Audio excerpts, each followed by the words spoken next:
Gucci, Gucci, Louis, Louis, Fendi, Fendi, Prada. Them basic bitches wear that shit, so I don't even bother. Today I'm going to show you guys how to change the brake pads on an Aprilia RS660 or Tuono. Don't worry, my friends, this is not hard to do. If you have a little bit of mechanical aptitude, you'll be able to figure it out. I'm going to hold your hand, get you through this, easy peasy. You don't need to pay a dealer. Let Nick take care of this and show you how to get it done. Let's go. This is my RS660. It is a race bike, but it doesn't matter. The calipers and the pads, everything's exactly the same as a street bike, so the steps are exactly the same. All right, pro tip. The first thing to do, because sometimes this pad pin bolt can be super tight and it's a little annoying to get off when you have the caliper off. So what I'm gonna do is take a it's not focused, but this is a T30 Torx bit, and just give that a crack just to make sure it's loose. Easy peasy. Then you'll need a 8mm hex. These are pretty tight, so you might need a little bit of muscle to get them off. There you go. So there you go, easy peasy. Now we'll thread those bolts out.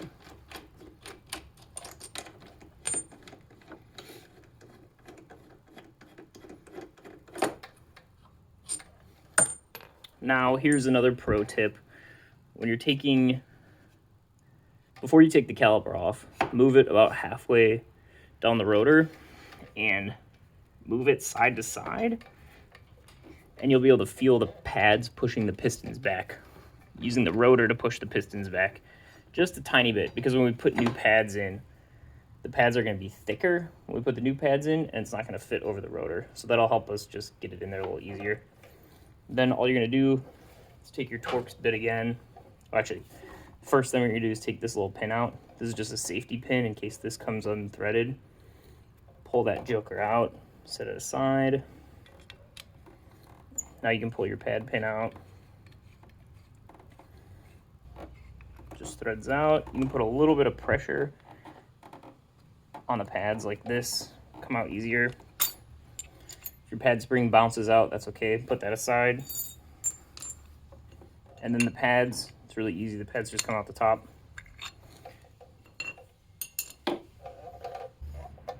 Now, if you want to be really fancy, you can get some isopropyl alcohol and take a look at the pistons.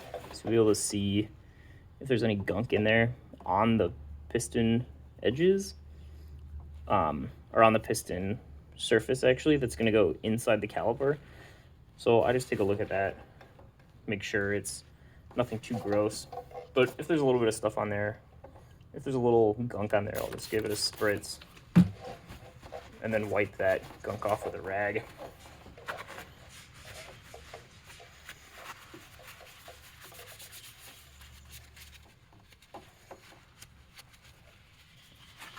So it's nice and clean. Now, what you can do too at this point, if you don't push the pistons back when you took the caliper off, you can do it right now. But what I try to do is push all four at the same time. You can push them back into the caliper all the way as far as they'll go. Just make sure you don't do this when the other caliper's off. As long as the other caliper's still mounted, it's safe to do that. And actually, it's good because it pushes a lot of fluid up the line to the master cylinder, and it'll burp out any bubbles that might be stuck in there. Then it's easy peasy. I'm not putting in new pads, I'm just changing the compounds. So these are the pads I'm putting in. They can really only go in one way. So the ear goes here. This ear goes on the other side like that. And you'll see on your pad spring there's an arrow on it. The arrow goes up. And the bottom of this pad spring right here, there's a little, it's hard to see. The bottom of the pad spring, there's a little edge down here where it sits in. And then you apply a load to these ears on the pad. It's hard to see there, but there's two ears that the spring's pushing down on, you have to get it so it lines up where this indent lines up with where the pad pin goes. So you mess with that a little bit. Like that. Then move everything around a little bit to get the pad pin back in. Easy peasy. Sometimes maybe you'll need to work it a little to get everything lined up. Like that. Get it threaded. Get it hand tight. And then I'm going to put the pad pin back in, or the pad clip back in, little safety clip. Now, these pad pins are pretty low torque. I forget what the number is supposed to be, but I just give it just a little more than a snug up. And what I also like to do is take a little bit of silicone. I mean, yeah, it already has this pin, or this, yeah, it already has this clip for safety, so it can't come out, but what I like to do is put a blob of silicone on there, just so the pin absolutely can't come out. Then you're good, you're ready to rip. So this is back installed. Then we're gonna line it up on the rotor. Make sure the pads are on either side of the rotor. Thread the bolts back in.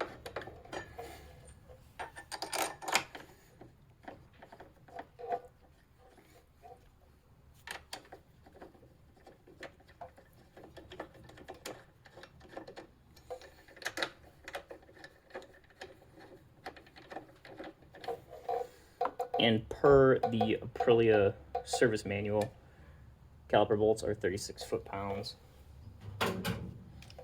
So we'll get our torque wrench. 36.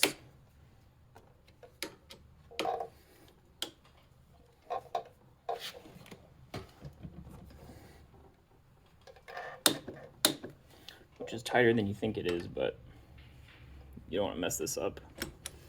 You want these guys to be tight, obviously. So torque those 36. Double check. And then you're gonna want to come up with a